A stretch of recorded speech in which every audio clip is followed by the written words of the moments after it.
জনাব আলহাজি দিলীপ মিয়া।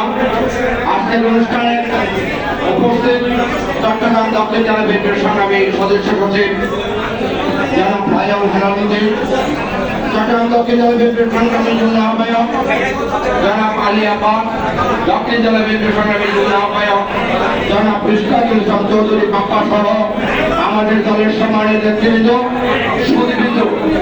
ছুটি কথা যেহেতু আমার সদস্য সচিব আমাকে উদ্দেশ্য করে কয়েকটা কথা বলা হয়েছে, আমি একটু বাঁশখালীর পরিচিত।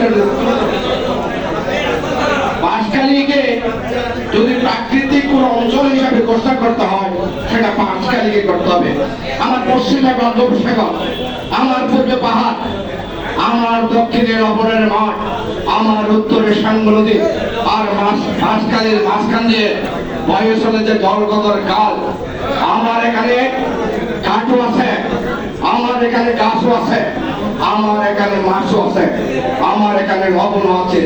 এক কথায় বলতে আমার এখানে ইকো পার্কও আছে, আমার এখানে চা বাগানও আছে, আমার এখানে বাঁশখালীর সমুদ্র সৈকত আছে। এক কথায় বলতে গেলে বাঁশখালী হচ্ছে প্রকৃতির যে লীলাভূমি, এই লীলাভূমির প্রত্যেকটা জিনিসের বাঁশখালীতে বিদ্যমান হয়েছে। সুতরাং বাঁশখালীতে কোনো বিশেষ পেশায় বিশেষ অঞ্চলে সম্বোধন করে চন্দ্রা শুধু তাই নয়, বাংলাদেশ সরকারের মন্ত্রী ছিল, এই দেশের সর্বোচ্চ ক্যাবিনেটের যে সচিব ছিল সেই ক্যাবিনেট সচিব বাঁশখালী ছিল। এক কথায় বলতে হলে সমাজের নিচু স্তর থেকে উঁচু স্তর পর্যন্ত সব জায়গায় বাঁশখালীর বিচরণ ছিল। আগামীতে যে অনুষ্ঠান হবে সেই অনুষ্ঠানে সব জায়গার সব মানুষের মিলন মেলা থেকে বাঁশখালীর সব জায়গা থেকে সব পেশার মানুষগুলিকে আমরা একত্রিত করব এবং সর্বোপরি তারেক রহমানের যে মেসেজ, এই মেসেজ সফল হওয়া মানে বিএনপির রাজনীতি সফল হওয়া, বিএনপির কর্মসূচি সফল হওয়া।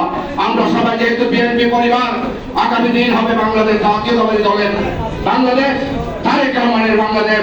সেই বাংলাদেশকে বিনির্মাণ করার জন্য আমরা সবাই বিএনপির প্রতিটি কর্মসূচির সাথে একাত্মতা পোষণ করছি। সাথে বাঁশখালী বিএনপি দক্ষিণ জেলা বিএনপির সাথে একাত্মতা পোষণ করছে। সবাইকে ধন্যবাদ। আসসালামু আলাইকুম।